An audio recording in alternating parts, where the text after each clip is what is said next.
Assalamualaikum warahmatullahi wabarakatuh. Alhamdulillahirabbil alamin wa binasta'in ala umuri dunya waddin. Wassalatu wassalamu ala sayyidina Muhammadin wa ala alihi washabihi ajmain. Anak-anakku semuanya yang kami banggakan, kelas 9 MTS Saroja Gunung Kidul. Gimana kabarnya? Alhamdulillah kita semuanya masih dalam keadaan sehat walafiat. Semoga anak-anak sehat selalu, terhindar dari wabah COVID-19.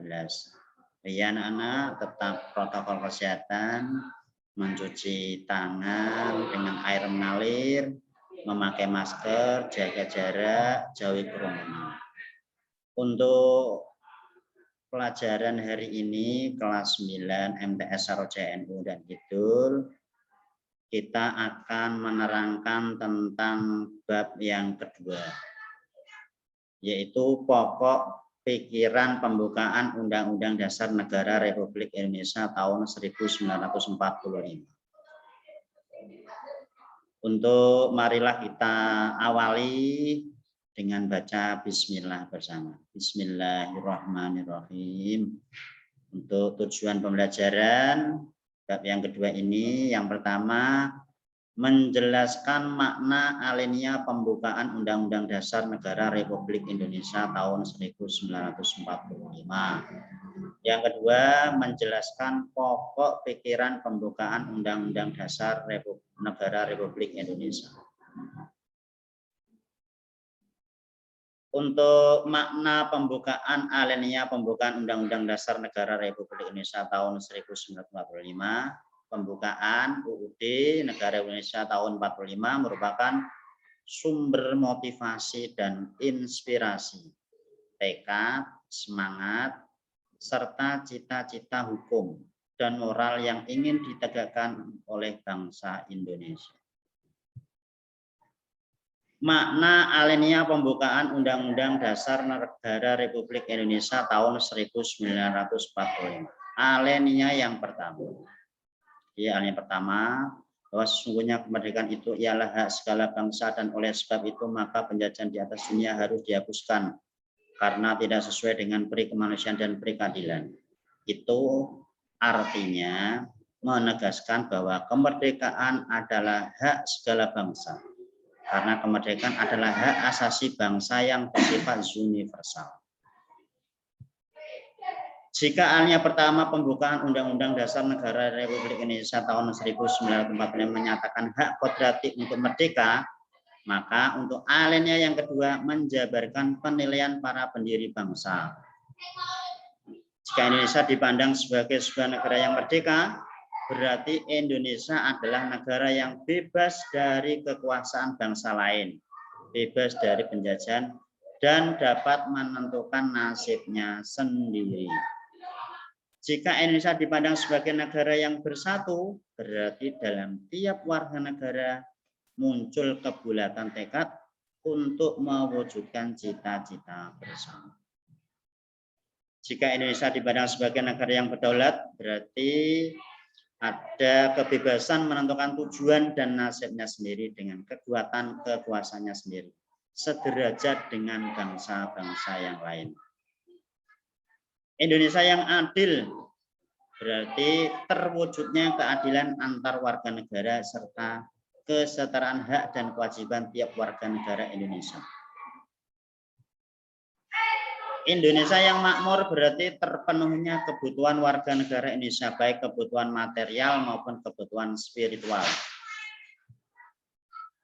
Dalam alinea yang ketiga, terlihat bahwa proklamasi dan pembukaan Undang-Undang Dasar Negara Republik Indonesia tahun 1945 merupakan satu kesatuan yang tidak bisa terpisahkan.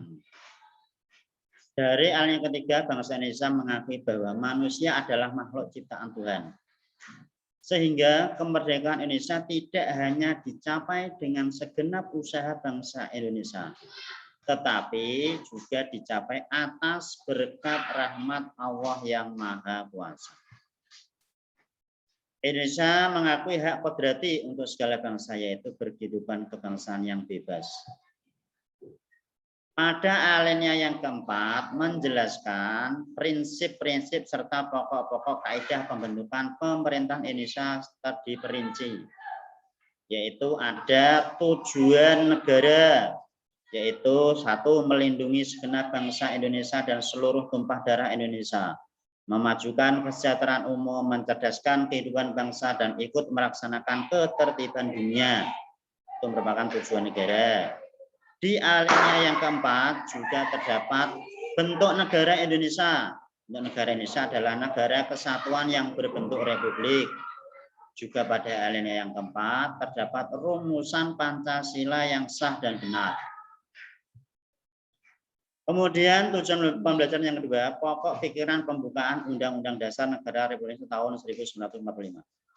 Pokok pikiran yang pertama, pembukaan UUD Negara Republik Indonesia tahun 45 adalah negara melindungi segenap bangsa Indonesia dan seluruh tumpah darah Indonesia dengan berdasar atas persatuan dengan mewujudkan keadilan sosial bagi seluruh Indonesia, yaitu pokok pikiran yang pertama itu sesuai dengan sila yang ketiga, persatuan.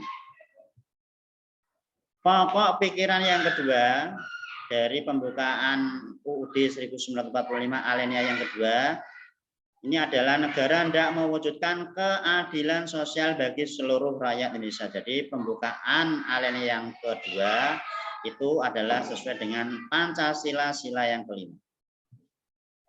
Pokok pikiran yang ketiga, pembukaan UUD 45 alinea yang ketiga, pokok pikirannya adalah negara yang berdasar atas kedaulatan rakyat. Ini berdasar atas kerakyatan dan permusyawaratan atau perwakilan, atau dalam Pancasila sila yang keempat. Kemudian pokok pikiran yang keempat, pembukaan Undang-Undang Dasar Negara Republik Indonesia tahun 45 adalah negara berdasar atas ketuhanan yang Maha Esa menurut dasar kemanusiaan yang adil dan beradab. Jadi pokok pikiran yang keempat itu sesuai dengan sila Pancasila, terutama sila yang pertama dan sila yang kedua. Itulah anak-anak materi pada kali ini, yaitu makna pembukaan dan pokok pikiran pembukaan Undang-Undang Dasar 1945. Tentunya anak-anak bisa mempelajari di rumah, melihat buku, melihat Undang-Undang Dasar 1945, melihat internet dan sebagainya. Saya yakin anak-anak tetap bisa belajar di rumah, sehingga anak-anak nanti bisa mendapatkan ilmu yang bermanfaat. Demikian yang dapat saya sampaikan pada kali ini. Mari kita akhiri dengan baca hamdalah bersama. Alhamdulillahirabbil alamin. Sekian dulu. Assalamualaikum warahmatullahi wabarakatuh.